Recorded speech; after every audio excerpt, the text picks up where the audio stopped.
Hello আমার cute cute সাবস্ক্রাইবাররা, আজকে মায়ের পা কেমন আছে কী আছে সব কিছু শেয়ার করবো। এদিকে দেখো আমার বোন সকালবেলা হচ্ছে দোকানে এসছে, বসে আছে। আর দেখো আমিও কিন্তু দোকানে গেছিলাম, দোকান থেকে অনেক কিছু মাল নেওয়া হচ্ছিলো, যেহেতু আমাদের বাড়িতে মিস্ত্রি, তারপর দাদা মামা সবাই আছে। আর চলো সব কিছু শেয়ার করি, কতদূর কী খড়পড় হয়েছে। এদিকে দেখো ঘরের গিল নেওয়া হচ্ছে, মানে সামনের মেন গেটের দরজা। ঠিক আছে, কেমন হয়েছে বলো? ঠিক আছে। আর আজকে লাস্ট দিন কাজ করছে মিস্ত্রিরা, তাই মা এনেছে পাঙাশ মাছ। এই পাঙাশ মাছের লাল লাল ঝাল, আহা আমার তো সেই লাগে, আমার ফেভারিট মাছ কিন্তু। ঠিক আছে, পেটি আছে, দাগা আছে বড় বড়, আমার তো পেটি সেই লাগে। ঠিক আছে। আর মা এত কাজ করা করছে, সত্যিই হাঁটতে পারছে না, কুড়িয়ে কুড়িয়ে হেঁটে কাজ করছে, ওই মোটামুটি আছে। ঠিক আছে। আবার মা কয়দিন পরে কাজে চলে যাবে। তোমরা দেখো মা কুড়িয়েই কিন্তু কাজ করছে, এই হচ্ছে কথা। চলো মাটিও বয়ে দিচ্ছে, আর ওদিকে মেঝে তৈরি হচ্ছে, তারপরে পাথর লাগাচ্ছে, গ্যাস ফ্যাস রাখার পাথর লাগাচ্ছে, বেসিন এখনও লাগানো হয়নি। আর এদিকে আলু, মূলো, ওলকপি দিয়ে একটা চচ্চড়ি মতো হবে, মাছের তেল পোটাও আছে।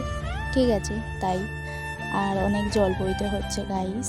এদিকে দেখো মা তো কাজ করছে অনেক, আর সাথে দাদা মামা ছিল বলে সত্যিই বেঁচে গেছি, আর কিছুই না।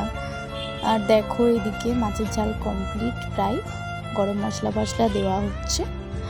আর আমি গেছিলাম স্নান করতে, এই না স্নান করিনি আজকে। আর দেখো এদিকে মাছের ঝাল আর চচ্চড়ি, তেলপোটার চচ্চড়ি। ঠিক আছে, আমার তো সেই লেগেছে গাইস, কি বলবো। আমাদের না খারাপ জিনিসটা বেশি পছন্দ, কি ঠিক বললাম তো? সে যেই জিনিস হোক না কেন গাইস।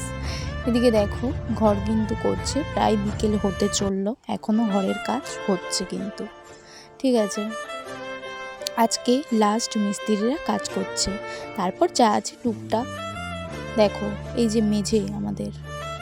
ঠিক আছে, পরে একদিন পুরোপুরি কমপ্লিট হয়ে গেলে তোমাদের সঙ্গে বলে সব কিছুই শেয়ার করবো, এখন এইটুকুই শেয়ার করলাম। দেখো মেঝে কিন্তু কমপ্লিট আমাদের। ঠিক আছে, এই যে দেখো দাদা হাতে জল খাচ্ছে, মা দাঁড়িয়েছিল, কুড়িয়ে হাঁটছে, সে কিছু করার নেই, করার লোকও নেই আমাদের। আর তারপরে মামি এসছে, এই কারণে মা একটু মামার বাড়িতে যাবে, যেহেতু দিদিমার, মানে আমার মামার বাড়ির দিদার অনেক দিন ধরে দেখেনি, আমার আসতেও চায় না আমার মামার বাড়ির দিদা আমাদের বাড়িতে, তাই যাচ্ছে, দেখে চলে আসবে। দেখো বলছিলাম তাড়াতাড়ি আসতে। আর দেখো না চলে যেতে কিন্তু আমি মিস্ত্রিদের জন্য অল্প একটু চা বসিয়েছিলাম, আর চা আমার হয়ে গেছে।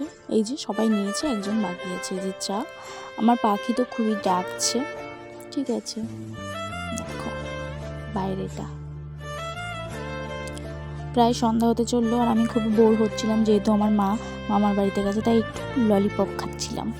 দেখো রাতে হচ্ছে কিছু খাবো না বলে মা ডিম সিদ্ধ করেছিল, সো আজকে রাতে কিন্তু এই ডিম সিদ্ধটা। আজকে ভিডিওটা এই পর্যন্ত, ভালো লাগে লাইক কমেন্ট সাবস্ক্রাইব, আর সবাই ভালো থাকবে, সুস্থ থাকবে।